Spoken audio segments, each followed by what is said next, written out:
How can one say they are really in love with a specific person? Let me put it this way.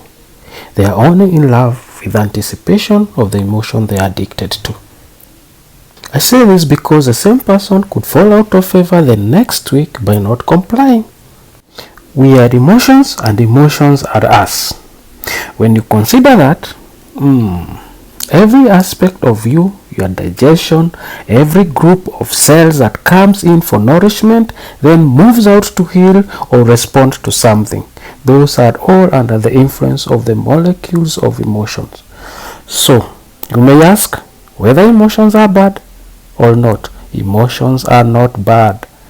They color the richness of our experience. It is our addiction that is a problem. And here we are. We have the epitome of a great science, and the closest science has ever come to explaining Jesus' interpretation that the mustard seed was larger than the kingdom of heaven, and the only science that can fit into that analogy is quantum physics. Hate, rage, compassion, love. The brain does not know the difference between what it sees in its environment and what it remembers. The brain is made of tiny nerve cells called neurons. These neurons have tiny branches that reaches out and connects to other neurons to form a neural net. Each place where they connect is incubated into a thought or a memory. Now, the brain builds up all its concepts by the law of associated memory.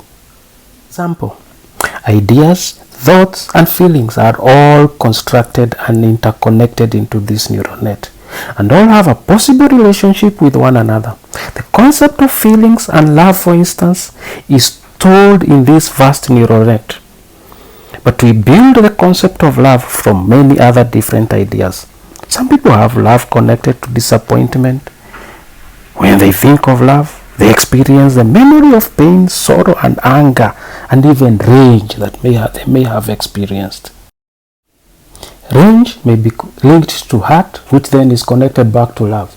We build up models of how we see the world outside of us. And the more information that we have, the more we refine our models, one way or the other. And what we ultimately do is telling ourselves a story about what the outside world is. Now, hear this. There's a part of the brain called hypothalamus. It is like a mini factory. It is a place that assembles certain chemicals that matches certain emotions that we experience. Those particular chemicals are called peptides. They are small chain amino acid sequences. They match the emotional states that we experience on a daily basis. There is chemicals for anger, sadness, and even chemicals for lust. Chemicals that matches emotional states we experience. Hypothalamus releases these chemicals into the pituitary gland and then into our bloodstream. Once released into the bloodstream, they find their ways into a specific part of the body. These peptides dock into the cell and send signals into the cells. And many things starts to happen. Breastfeeding or anything else. Khalil Gibran tells us, love one another, but make not a bond of love. Let it rather be a moving sea between the shores of your souls. He further tells us, fill each other's cup, but drink not from one cup. Give one another of your bread, but eat not from the same loaf.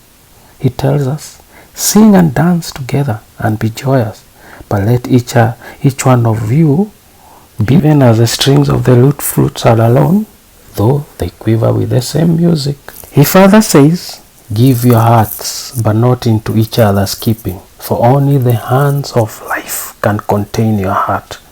And stand together, yet not too near together, for the pillars of the temple always stand apart, and the oak tree and the cypress grow not into each other's shadow.